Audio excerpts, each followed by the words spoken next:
Vamos para o assunto de hoje. Calotas esféricas. Espelho esférico. Elementos que caracterizam o espelho esférico. Representação do espelho esférico. Foco de um espelho esférico. E muito mais. Calotas esféricas.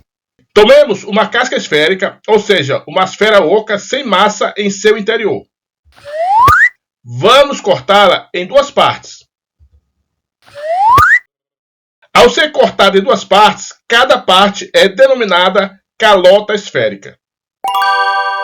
Calota esférica é o sólido obtido pela divisão de uma esfera por um plano, sem o centro da esfera. Espelho esférico é uma calota esférica na qual uma das superfícies é refletora. Se caso a superfície refletora é a superfície externa, esse espelho é chamado de convexo. Agora, se a superfície refletora é a superfície interna da calota esférica, este espelho é chamado de espelho côncavo. Elementos que caracterizam o espelho esférico. C é o centro da superfície esférica que a calota faz parte, ou seja, centro de curvatura do espelho. R será o raio de curvatura do espelho, ou ainda raio da superfície esférica. O V é o polo da calota, também vértice do espelho. E temos o eixo principal, é a reta que passa pelo centro de curvatura e pelo vértice. Ainda temos eixo secundário, abertura do espelho, plano frontal e plano meridiano, que no momento não iremos tratar. Representação do espelho esférico. Espelho côncavo. Espelho côncavo é quando a superfície interna da calota reflete a luz regularmente. O C, centro de curvatura. V, o vértice. E temos a linha normal, essa linha tracejada. A linha normal, a superfície do espelho, passa pelo centro de curvatura. O ângulo entre essa linha normal e a superfície do espelho é o ângulo de 90 graus. Temos aqui o ângulo incidente e o ângulo de reflexão. E o espelho convexo é quando a superfície externa irá refletir o raio de luz.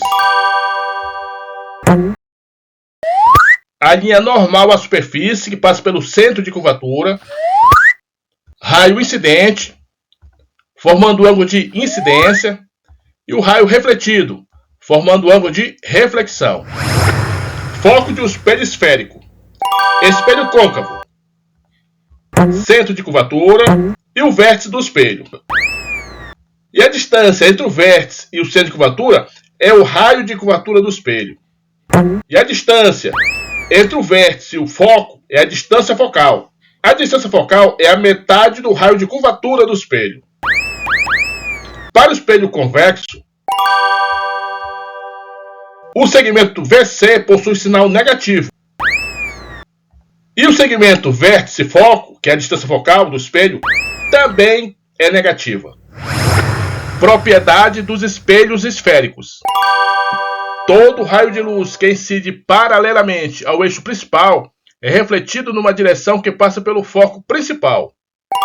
Temos aqui o espelho côncavo. O raio que incide paralelo ao eixo principal, ele é refletido passando pelo foco. Agora, se for o espelho convexo, então ele vai ser refletido numa direção onde o seu prolongamento irá passar pelo foco. Todo raio de luz que incide numa direção que passa pelo foco principal é refletido paralelamente ao eixo principal. A mesma coisa no espelho convexo. O raio incide numa direção, fazendo o seu prolongamento, está passando pelo foco. Então ele vai ser refletido paralelamente ao eixo principal. Todo raio de luz que incide numa direção que passa pelo centro de curvatura é refletido sobre si mesmo. No espelho côncavo, passando pelo centro de curvatura, ele é refletido voltando a passar pelo centro de curvatura. Tanto no espelho côncavo, quanto no espelho convexo. Nesse caso, não será o raio efetivo, será o seu prolongamento.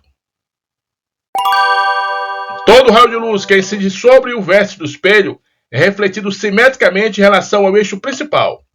Para o espelho côncavo, com o mesmo ângulo de incidência, você vai ter o ângulo de reflexão, tanto no espelho côncavo quanto no espelho convexo. Construção geométrica de imagens. Quando os raios refletidos se cruzam, formará uma imagem. Então vamos pegar aqui um ponto, inicialmente um ponto. Raio de luz paralelo, refletido, passa pelo foco. Raio de luz passando pelo foco, é refletido paralelo ao eixo principal. Onde os raios se cruzam, você vai ter a imagem, que é o ponto. Então, a imagem do objeto ela será formada pelo cruzamento dos raios refletidos.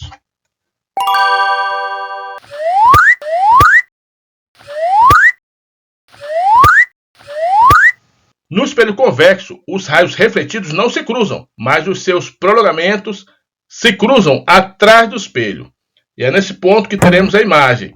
Como a imagem está atrás do espelho, a imagem ela é dita virtual. A imagem real ela é formada pelo cruzamento dos raios refletidos, enquanto que a imagem virtual ela é formada pelo prolongamento dos raios refletidos. Agora vamos para a formação de um corpo extenso. Objeto extenso antes do centro de curvatura. Para o espelho côncavo, temos uma seta em amarelo, ela será o objeto. Então vamos traçar o raio de luz paralelamente ao eixo principal do espelho côncavo. Vai ser refletido passando pelo foco. O raio de luz passando pelo foco. O raio será refletido paralelamente. Onde os raios refletidos se cruzam, forma a imagem. Nós temos um objeto e sua imagem. Essa imagem, como ela está na frente do espelho, ela pode ser projetada em telas e anteparos. Então a imagem ela é real, invertida, porque está em relação ao objeto de cabeça para baixo. E ela é menor. Em relação ao tamanho do objeto, ela é menor que o objeto. Agora, se for um espelho convexo, esse é o objeto. Então, o raio paralelo vai ser refletido numa direção que seu prolongamento vai passar pelo foco. Raio incidido no vértice vai ser refletido simetricamente. Seu prolongamento. Então, onde se cruza, forma a imagem. Essa imagem, ela é formada atrás do espelho. Então, ela não pode ser projetada em tela. É uma imagem virtual. Ela é direita. E ela é menor. Comparando o tamanho, ela é menor que o objeto. O espelho convexo, ele vai formar sempre esse tipo de imagem. Virtual, direita e menor. Agora, o espelho côncavo, dependendo da posição do objeto, você vai ter o resultado de uma nova imagem, de uma nova característica da imagem. Então vamos trabalhar agora apenas com o espelho côncavo. Objeto sobre o centro de curvatura. Raio paralelo é refletido passando pelo foco. Raio passando pelo foco, ele é refletido paralelamente. Onde se cruzam, forma a imagem do objeto. Essa imagem, como ela está sendo formada na frente do espelho, ela pode também ser projetada em telas. Então temos aqui a imagem, ela é real, porque ela é formada pelo cruzamento efetivo dos raios. Ela é invertida em relação ao objeto e ela é do mesmo tamanho. Objeto entre o centro de curvatura e o foco. Raio paralelo vai passar pelo foco. Raio passando pelo foco, ele vai ser refletido paralelamente ao eixo principal. Onde os raios efetivos se cruzam, teremos a imagem. Essa imagem, ela pode ser projetada em anteparo, está sendo formada na frente do espelho, ela é real, ela é invertida em relação ao objeto e perceba que ela é maior. Objeto no plano focal. Raio paralelo, passa pelo foco. Raio bate no vértice, é refletido simetricamente. Os raios refletidos não se cruzam. Então a imagem está onde? Está no infinito. Ou ainda, é chamado de imagem imprópria. Objeto entre o foco e o vértice. Nós estamos no espelho côncavo, lembre disso. Então, objeto, raio paralelo, passa pelo foco. Raio, passando pelo vértice, é refletido simetricamente. Nesse cruzamento, temos a imagem. Essa imagem está sendo formada atrás do espelho, então ela não poderá ser projetada em tela. É uma imagem virtual. Perceba que ela não está de cabeça para baixo em relação ao objeto, então ela é direita e ela é maior. A imagem real de um objeto real, ela é invertida. A imagem virtual de um objeto real, ela é direita. O elemento, objeto ou imagem, que estiver mais próximo do espelho será menor. Quando o objeto se desloca, a imagem também se desloca, mas em sentido contrário, ou ainda em sentido oposto. Apenas as imagens reais podem ser projetadas em anteparo, ou telas. Estudo analítico dos espelhos esféricos. Eixo das ordenadas, direção perpendicular ao eixo principal e sentido ascendente. A luz incidente no espelho e o eixo das abscissas, a direção é do eixo principal e o sentido contrário ao da luz incidente. Então aqui será para a esquerda, nesse caso, positivo, como se fosse o plano cartesiano. E onde tem o vértice será a origem, o zero. A mesma coisa para o espelho convexo. O eixo das ordenadas em relação ao eixo horizontal. O que estiver na frente do espelho será positivo e o que estiver atrás do espelho será negativo. Em relação ao eixo das ordenadas, como se fosse o Y, o que está acima do eixo principal é positivo e o que está abaixo do eixo principal será negativo. Nesse plano cartesiano, objetos e imagens situados na frente do espelho terão posições positivas e serão chamados de reais. E as imagens virtuais posicionadas atrás do espelho terão posições negativas e serão imagens virtuais. P será a posição do objeto e P' a posição da imagem. Objeto real, a sua posição será positiva, estará à frente do espelho. O O é o tamanho do objeto e o seu P será positivo. Para uma imagem real, o P' dela será positiva, ela estará à frente do espelho. E o O é o tamanho do objeto e o I, tamanho da imagem. O tamanho da imagem será negativo, ela será invertida em relação ao objeto. Nesse nosso exemplo aqui. Vamos para a imagem virtual, posicionada atrás do espelho. O P é a distância do objeto ao vértice, é a posição do objeto. E o P' é a posição da imagem, que está atrás do espelho. Então temos, o objeto ali é real, ou seja, a sua posição é positiva, ele está na frente do espelho. E nesse nosso exemplo, a imagem ela é virtual, o P' será negativo. A imagem está atrás do espelho. O tamanho é positivo, a imagem ela é direita em relação ao objeto. Para o espelho côncavo, as posições do foco e raio do centro de curvatura são positivas. Distância focal é a distância do foco do espelho para seu vértice. Para o espelho côncavo, a distância focal e o raio do espelho serão positivos. E o raio será igual a 2 vezes a distância focal. Ou ainda, a distância focal será a metade do raio. Para o espelho convexo, as posições do foco e raio do centro de curvatura são negativas, pois estão atrás do espelho.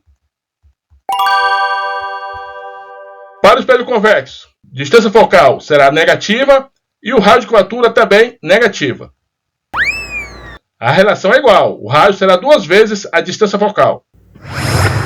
Equação dos pontos conjugados, equação de Gauss. É a equação que relaciona a abscissa do objeto, P, a abscissa da imagem, P', e a distância focal do espelho, F. Você pode também apresentar essa expressão como produto pela soma, P vezes P' sobre P mais P'. Lembrando que P é a posição do objeto, P' é a posição da imagem. Para o espelho côncavo, lembrando que o raio é positivo, e para o espelho convexo, o raio é negativo. Aumento linear transversal, o A. É a razão entre o tamanho da imagem pelo tamanho do objeto. Então temos, tamanho da imagem é o I, dividido pelo tamanho do objeto, vamos chamar de O. Para a imagem real, o I será negativo, ou seja, será invertido. Outra expressão para o aumento linear será menos P' sobre P. Será em função da posição da imagem e do objeto. Vamos igualar as duas expressões. Tamanho da imagem pelo objeto igual a menos P' sobre P. Para o aumento linear positivo. Isso indica que o tamanho da imagem e do objeto tem sinais iguais, ou seja, a imagem ela é direita. E o P e o P' têm sinais opostos, ou seja, enquanto o P é positivo, aqui nesse nosso caso o P' é negativo, porque está atrás do espelho a imagem do objeto. Tamanho da imagem e tamanho do objeto têm sinais contrários, ou seja, a imagem ela é invertida. Esse é o objeto e a imagem invertida em relação ao objeto. Também o P e o P' têm sinais iguais, ou seja, os dois estão à frente do espelho, nesse nosso exemplo. Bem, pessoal, chegamos ao final, espero que você tenha gostado. Nos encontraremos na playlist Espelhos Esféricos. Se gostou e quer ajudar o canal, seja membro do canal. Fique com Deus. Tchau.